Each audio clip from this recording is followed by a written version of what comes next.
मैंने आपको कुछ कैंडलस्टिक्स के बारे में बताया है और बेसिक जो सपोर्ट रेजिस्टेंस होते हैं और बाकी छोटी मोटी चीज़ें जो हैं वो मैंने इससे पहले वाले कोर्स में आपको बताया हुआ है और वही चीज़ मैंने ब्रॉडर वर्जन में लाइव स्ट्रीम पे भी मैं ऑलरेडी बता चुका हूँ। जैसा कि मैंने कहा था कि जैसे ही लाइव स्ट्रीम पर मिरर मार्केट कॉन्सेप्ट यानी कि एमएमसी पूरा कंप्लीट हो जाएगा, मैं उसका एक छोटा सा कंडेंस्ड वर्जन कोर्स की फॉर्म में लॉन्च कर दूंगा, ताकि अगर आपका टाइम आप बचाना चाहते हैं तो ये आप लोगों के लिए सबसे बेस्ट अपॉर्चुनिटीज है। So guys, welcome to my content and my name is Adish Grewal.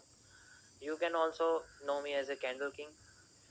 सो मैं आज आपको बताने वाला हूँ वो सारी स्ट्रेटेजीज जो कि मैंने पिछले कई टाइम से खुद क्रिएट की है एंड इन सारी स्ट्रेटेजीज को मैंने बेसिकली मार्केट के एनालिसिस के लिए यूज़ किया है और मैंने इन सबको एक कॉन्सेप्ट के अंदर बांटा हुआ है, जो सारी चीज़ें मिलके एमएमसी के अंदर आती है। So MMC stand for mirror market concept and I am the creator of it.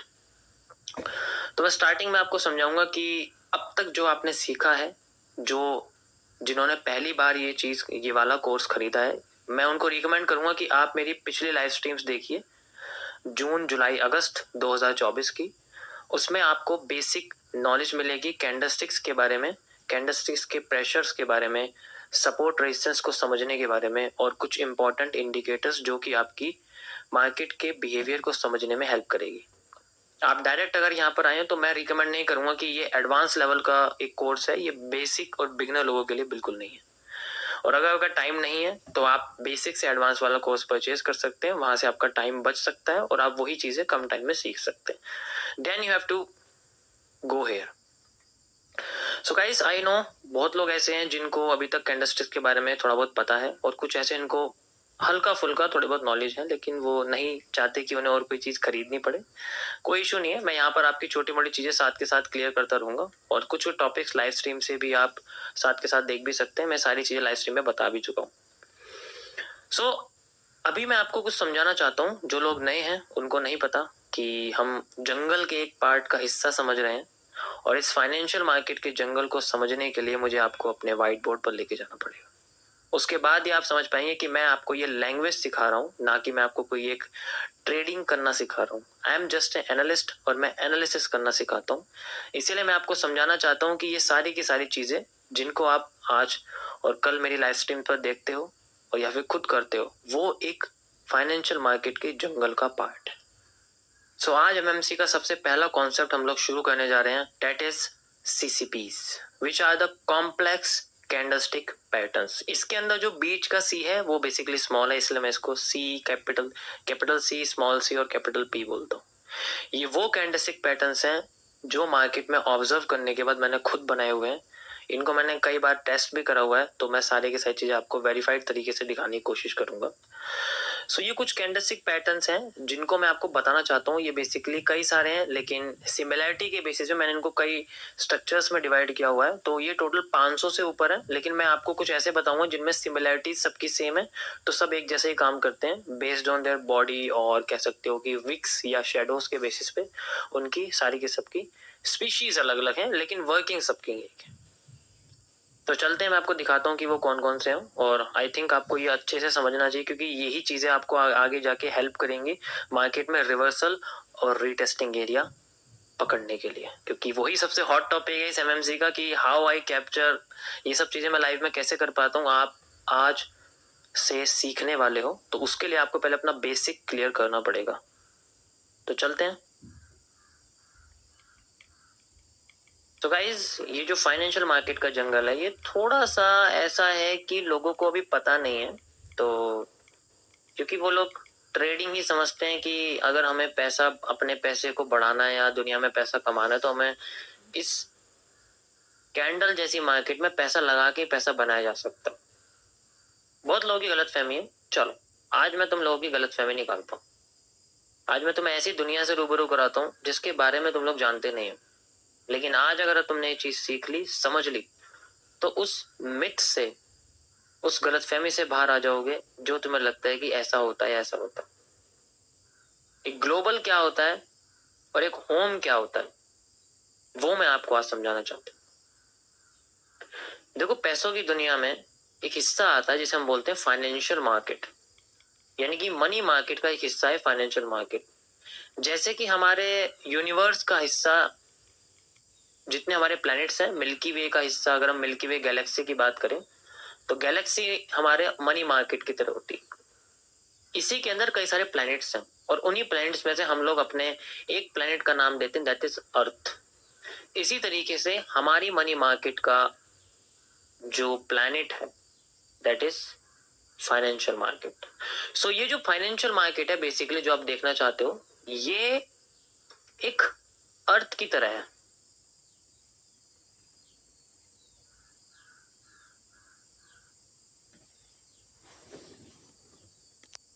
It is like a earth. Money market Galaxy का ये एक पार्ट।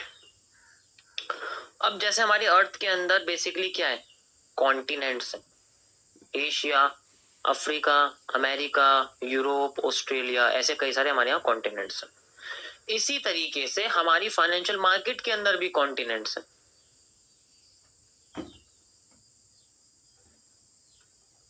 कौन से? Stocks, crypto, forex,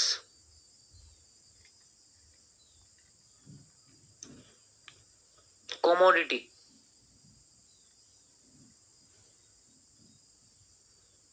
government bonds,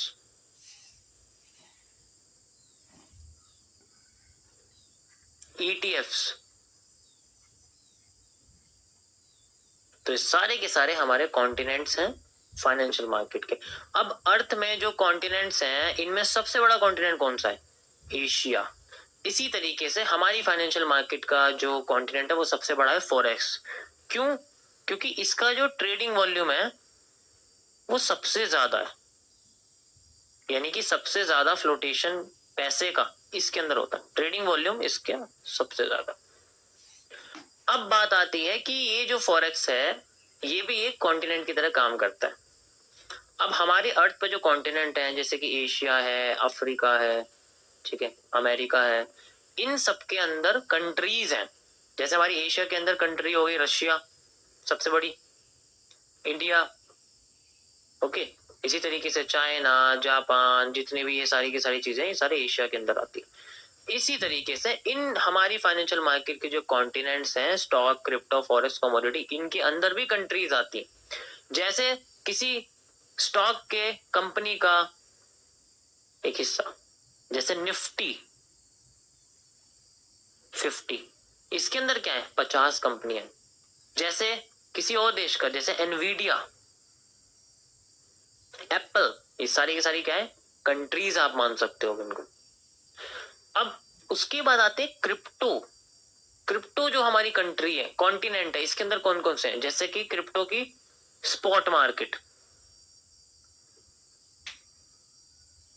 like BTC, USD, like ETH, Ethereum USD, bitcoin USD, ऐसे कई सारी, ये सारी के सारी क्या है, कंट्रीज है।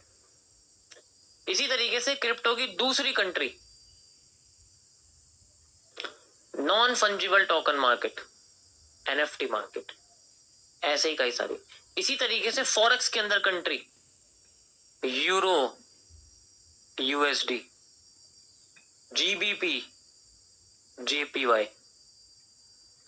इसी तरीके से फॉरेक्स के प्रॉफ फर्म्स। कॉमोडिटी की कंट्रीज कौन कौन सी होती हैं? Gold, silver, platinum, copper, crude oil, US oil, ये जितने भी क्या है ये कंट्रीज।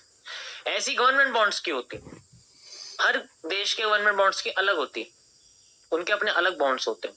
वो पब्लिक में बिकने के लिए नहीं आते, आगे फ्यूचर में अगर आते हैं तो वो अलग बात है, लेकिन आप समझ सकते हो कि इनके अंदर भी ऐसे हिस्से होते हैं, ट्रेडेबल होते हैं, लेकिन उन्हें कोई रिटेलर नहीं खरीद सकता, ऐसे ईटीएफ्स होते हैं।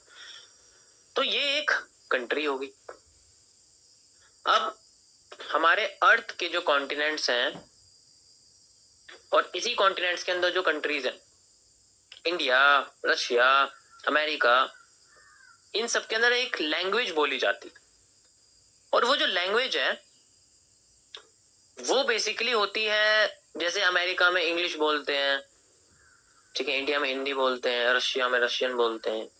इसी तरीके से हमारी फाइनेंशियल मार्केट के अंदर भी एक लैंग्वेज बोली जाती है, और ये एक नहीं होती, ये कई सारी होती है। And the languages are line, bars, candles, step line, volume footprint,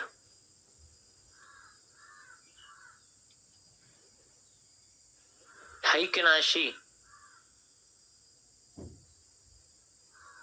रैंको, kagi वगैरह वगैरह बहुत सारी होती है। चलो ठीक है, लैंग्वेज तो बोली जा रही है, हर कंट्री में अपनी अलग लैंग्वेज बोली जाती है, लेकिन ऐसी कौन सी लैंग्वेज है जो दुनिया की सारी कंट्रीज में एक जैसी वैल्यू रखती है?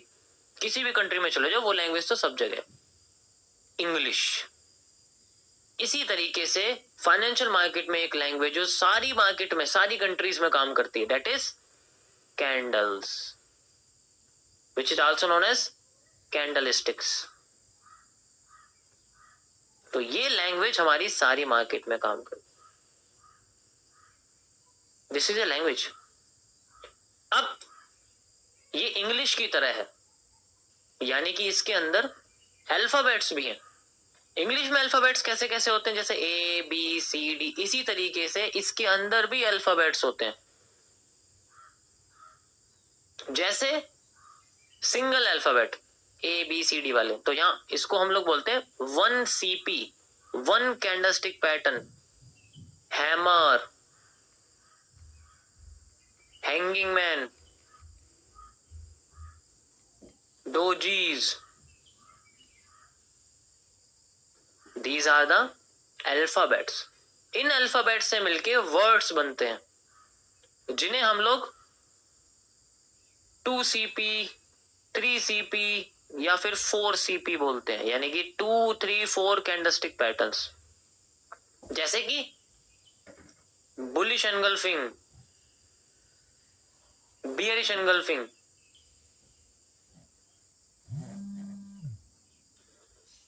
थ्री वाइट क्रॉस,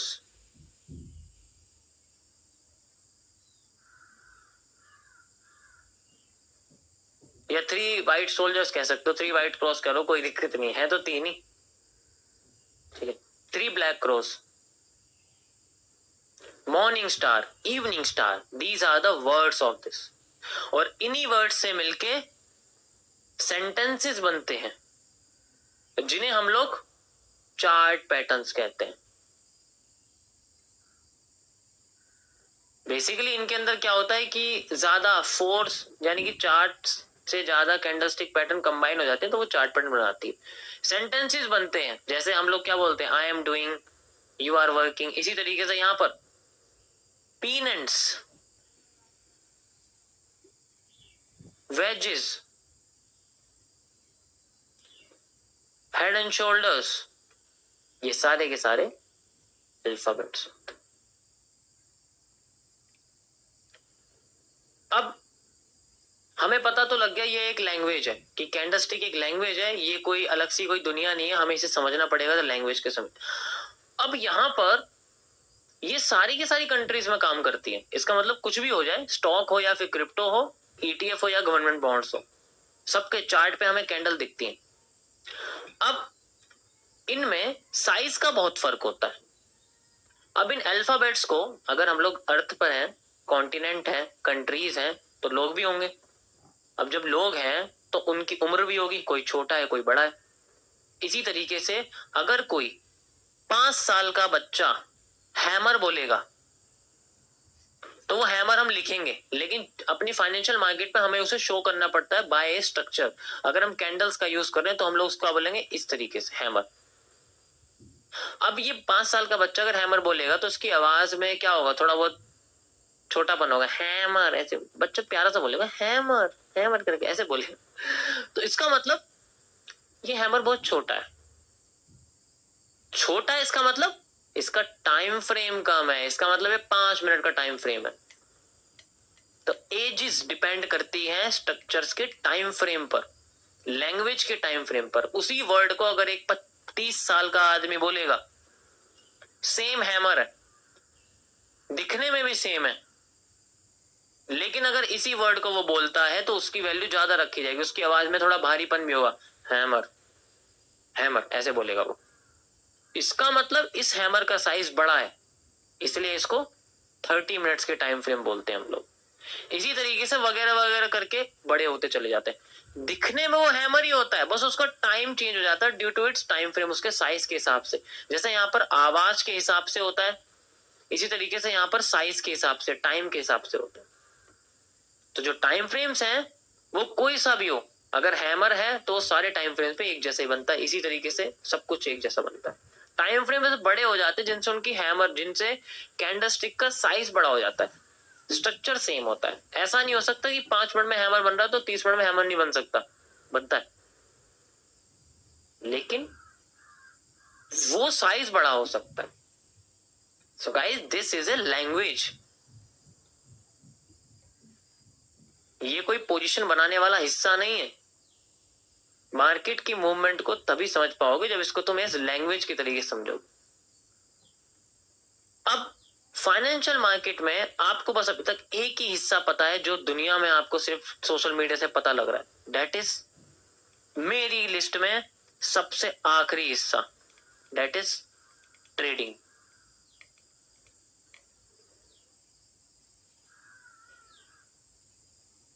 ट्रेडिंग को करवाया जाता है सोशल मीडिया पे, ट्रेडिंग को करवाया जाता है, करने वाला तुम्हें कोई नहीं मिलेगा। हाँ, प्रॉफिट में स्प्लिट करने वाले सब दिख जाएंगे। फोन लिया, ऊपर से स्क्रॉल करके दिखा दिया प्रॉफिट, हम तो प्रॉफिट कर रहे हैं, हम तो ट्रेडिंग कर रहे हैं, तुम्हें बताते हैं।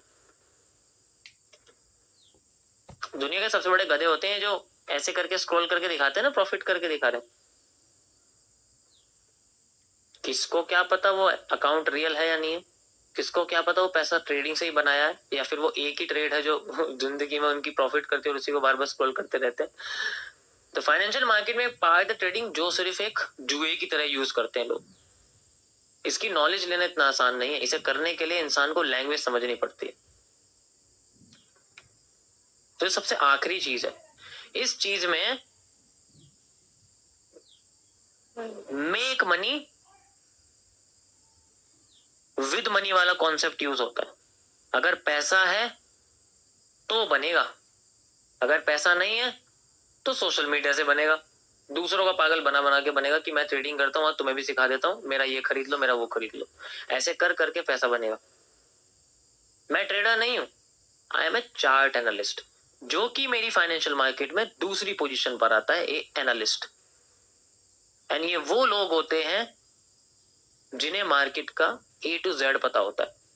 They only use to analyse the market, not to take buy और sell. They do not trade in market, ये ट्रेड नहीं करते हैं। They only give analysis and sell them to big institutionals या फिर इंडिविजुअल इकलौते इन्वेस्टर्स को ये लोग बाय पर्सनली करते हैं। इन्वेस्टर जो भी होते हैं उनको अपने एनालिसिस सेल करते हैं और वहां से अच्छा खासा पैसा बनाते हैं। ये उनको बाय सेल नहीं देते, ये बस एक स्ट्रक्चर क्रिएट करके देते हैं market. And I M analyst, मेरा ये काम है। मैंने कई बार लाइव स्ट्रीम में बताया भी, ये भी है, ऐसा नहीं है, ये भी नहीं है, ये भी मैं तुम्हारे सामने कभी कभी करता रहता हूँ। वैसा नहीं है कि मैं बिल्कुल नहीं करता, कभी कभी करता, लेकिन ये कोई इनकम सोर्स नहीं है। ये तो बस एक पार्ट है इसका कि मैं अपने एनालिस्ट को यूज करता हूँ कभी कभी ट्रेड करने के लिए। ठीक है। चौथा, अब बोलोगे चौथा कैसे हो गया, ये तो तीसरा होना चाहिए था, क्योंकि चौथा तो एनालिस्ट ट्रेडिंग कर ही रहा है ना, तो चौथा तो वो तीसरा तो बन ही गया। वो डेवलपर्स, डेवलपर्स वो होते हैं जो इन चार्ट की दुनिया में कमी को ढूंढ के उसको पूरी कर। इसके लिए एक कोडर भी बनना पड़ता है, कोडिंग भी आनी चाहिए, इसे मार्केट के एनालिसिस भी आनी चाहिए, सब कुछ पता होना चाहिए इस बंदे को। They make money with their skill. ये वो मैं तुम्हें वो रास्ते बता रहा हूँ जिनमें पैसा नहीं होता, जिनमें सिर्फ स्किल यूज की जाती है पैसा बनाने। ये भी फाइनेंशियल मार्केट का हिस्सा है, जिसे बैंक डेवलपर्स होते हैं, बैंकर्स होते हैं, ये सारे इसी में आते हैं। Next, brokers.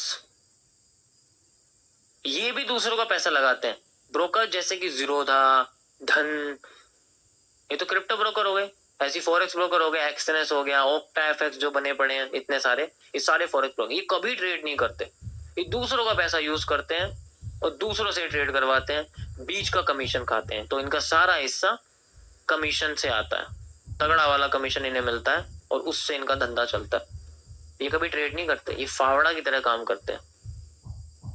Next, consultancy firms, ये ट्रेड करते हैं, लेकिन ये ट्रेड करते तो हैं, लेकिन ये पैसा अपना यूज नहीं करते। ये पैसा यूज करते हैं इन्वेस्टर्स का, उन्हें अपनी बैलेंस शीट दिखा के, उन्हें अपनी हिस्ट्री दिखा के, और एनालिसिस लेते हैं एनालिस्ट से। बाय सेल नहीं लेते उनसे, उनसे स्ट्रक्चर लेते हैं। सिर्फ स्ट्रक्चर बाय करते हैं, वो उन्हें पैसा देते हैं, प्रॉफिट होने के बाद इन्वेस्टर को जाता है और अपना इनका मार्जिन निकलता है। This is the.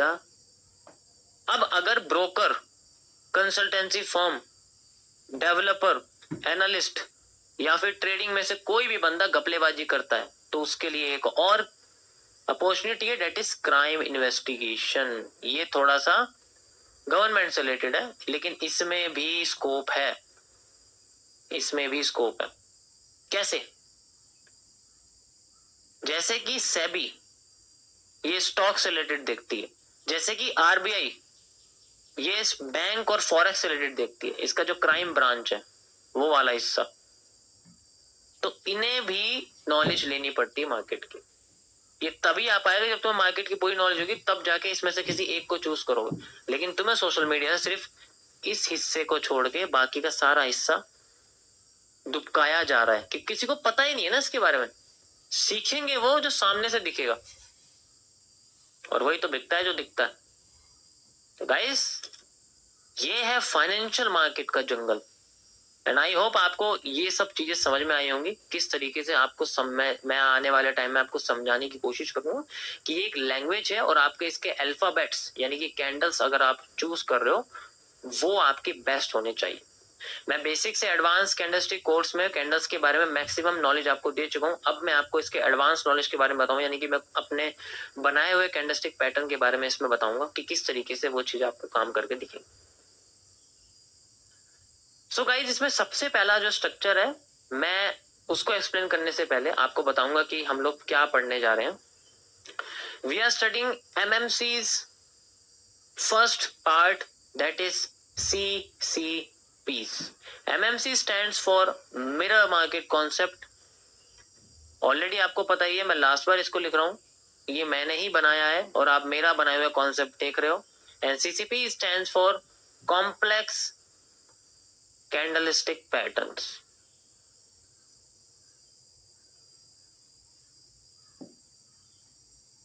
Got it? Got it. So यहां पर मैं आपको 500 से ज्यादा कैंडलस्टिक पैटर्न्स के बारे में बताऊंगा, लेकिन इसमें से 70% जो है वो सिमिलर है, यानी कि एक यूज होगा तो उसके जैसे 7 होते हैं, ऐसा होता है। तो मैं स्टार्ट करने जा रहा हूँ गाइस। सबसे पहले आपको समझाऊंगा मैं हैमर्स के बारे में कि हैमर्स क्या होते हैं। आज मैं हैमर और हैंगिंग मैन आपको समझाऊंगा और फिर उसके बाद मैं आपको दूसरे वाले बताता हूं। तो सबसे पहले आपके सामने आते हैं हैमर्स। ये जो हैमर होते हैं ना, ये जनरली आपको सबको पता है क्योंकि हम एडवांस लेवल पे, बेसिक तरीके से मैं सॉल्व नहीं करूंगा। तो ये हैमर डिपेंड करता है, हैमर किस तरीके से काम करेगा, इसकी कई सारी चीजें होती हैं। हैमर की एक्यूरेसी डिपेंड करती है उसकी लोकेशन के ऊपर, कि क्या वो किसी ब्रेकआउट पर है या फिर वो किसी ब्रेकडाउन पर है।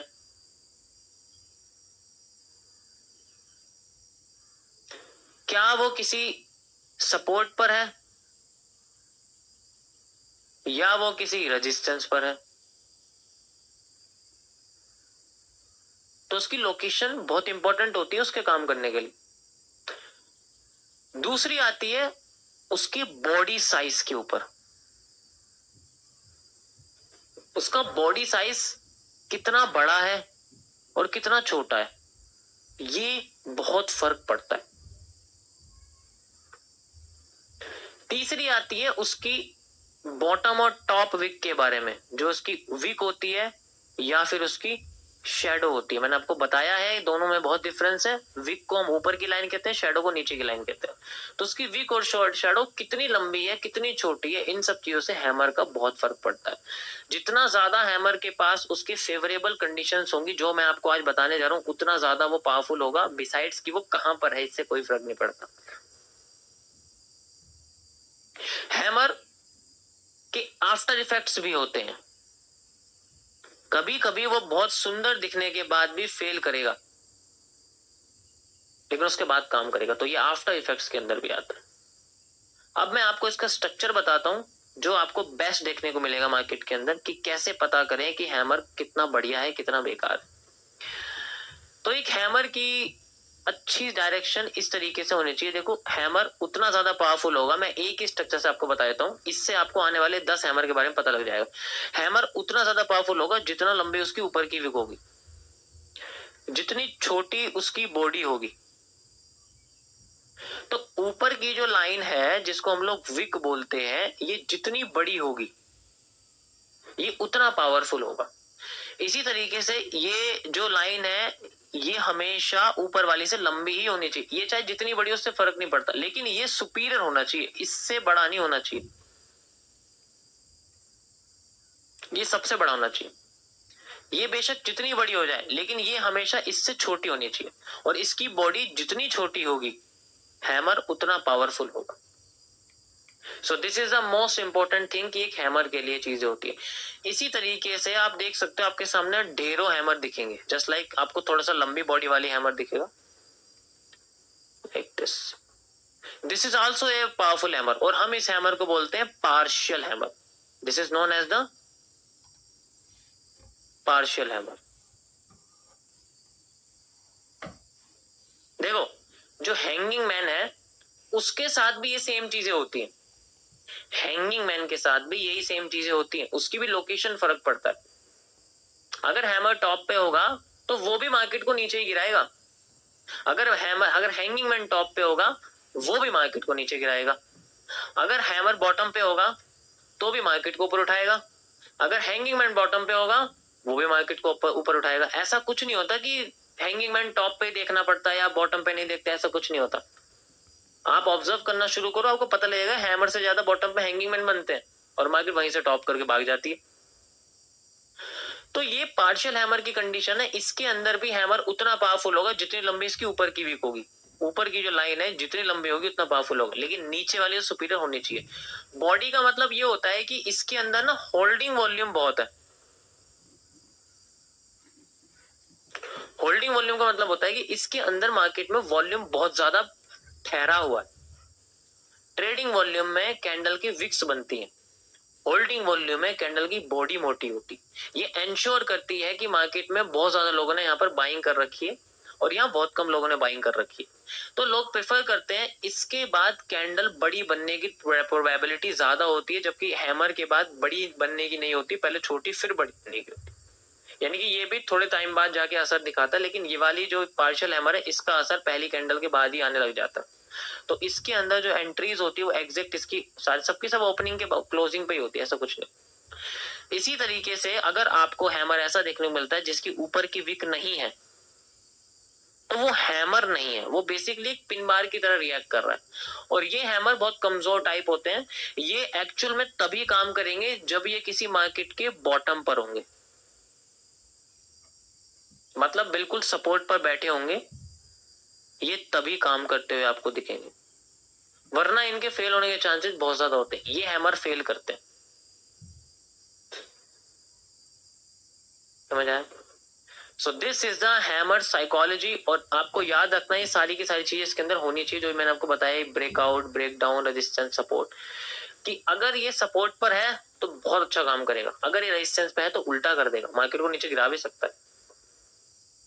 तो एक हैमर की पॉसिबिलिटी उसके प्रेशर्स के बेसिस पर भी होती है। वॉल्यूम फिलअप मैं ऑलरेडी समझा चुका हूँ आपको पिछले वाले कोर्स में, वहां आप जाकर दोबारा रिकैप कर सकते हो। तो जितना ज्यादा आपको वॉल्यूम फिलअप का इसके अंदर कॉन्सेप्ट समझ में आएगा, उतना ज्यादा आप इसका रिवर्सल पकड़ जाओगे। तो ऊपर के वीक होना बहुत इंपॉर्टेंट होता है। इसी तरीके से हैंगिंग मैन भी आप समझ सकते हो, हैंगिंग मैन का भी सेम पैटर्न होता है, बस उसकी ओपनिंग नीचे हो जाती है, बाकी सब कुछ यही सेम उसके अंदर लागू रहेगा। उसकी भी बॉडी मोटी होगी, वो भी ज्यादा पावरफुल होगा, बॉटम में टॉप में जाने की कोशिश करेगा, बॉटम से टॉप पे जाने की कोशिश करेगा, इसी तरीके से टॉप पे है तो बॉटम में लाने को कोशिश करेगा। तो हैंगिंग मैन और हैमर का सेम कॉन्सेप्ट होता है।